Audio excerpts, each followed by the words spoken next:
Many young brothers suffer from lack of confidence and purpose, right?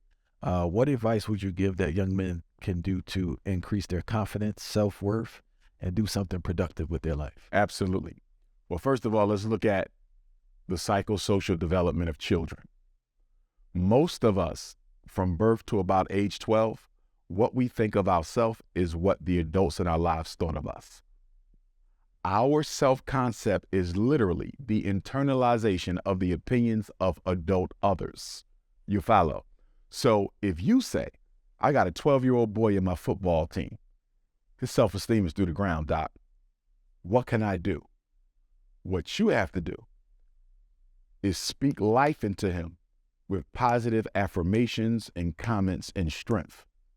Because at home, he's being torn down all the time by his mother and his father verbally, right? But if we don't get the mother and father to change the way they communicate with him, he's going to continue to internalize the voices of his parents. And that self-esteem is going to struggle until he's old enough to move out of that house, get some therapy, and rebuild himself psychologically. There are psychologists who would argue it is useless to do therapy with a child without doing therapy with the family, because everything that child thinks of himself is a reflection of what the family thinks of him. It's like doing counseling with a girl who was molested, and every day she goes back home, and the brother who molested her is still in the house. How do you heal trauma while you're still amongst trauma? So although we can do the best that we can by not living in the home, by speaking truth to our children and make sure we're using very strong, positive affirmations, because this is what the culture of the Frederick Douglass and Marcus Garvey Academy is going to be like, because I know a lot of our children are coming to us from broken homes where their spirits were broken. And as Frederick Douglass said, it's better to raise strong children than repair broken men. So we got to make sure we're raising these men with a sense of Black masculinity that is unshatterable, unbendable, and unbreakable. That's our goal. But at the same time, if the parents are still getting to them more than we are, we're going to lose. The brain is one hell of a creation, but guess what? The brain is still the slave of repetition.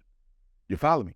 You could be telling the truth, but you only tell it once a week. I could be telling him a lie. I'm telling it 25 times a day. It don't matter how true your truth is. Guess what he gonna believe at the end of the day? Me. It's like the Black woman who gets verbally and physically abused by her lover. She's gorgeous.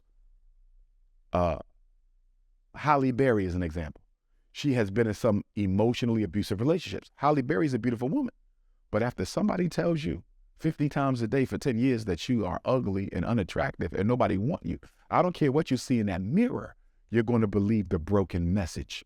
So we have to understand repetition is what rules the mind. What did Adolf Hitler say? And I'm no Adolf Hitler fan, but the architect of the Nazi propaganda system was a white psychologist named Joseph Goebbels. He taught Hitler how to hypnotize the German people against the European Jew. Adolf Hitler said,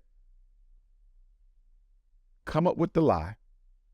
Keep the lie simple. Don't let it be complex. If you want to control people's minds, what you're telling them got to be simple. This is a psychological principle. He said, make sure the lie is big, because people will question a small lie. They'll never question a big one.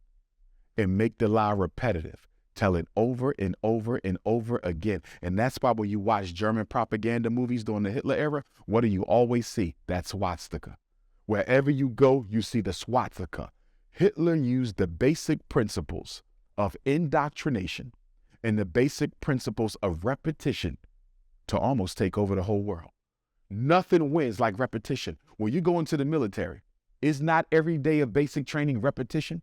You do the same thing every day, all day. You hear the same message every day, all day. And after 3 months, they took a corner boy and turned him into the greatest Marine the world has ever seen in 3 months through repetition.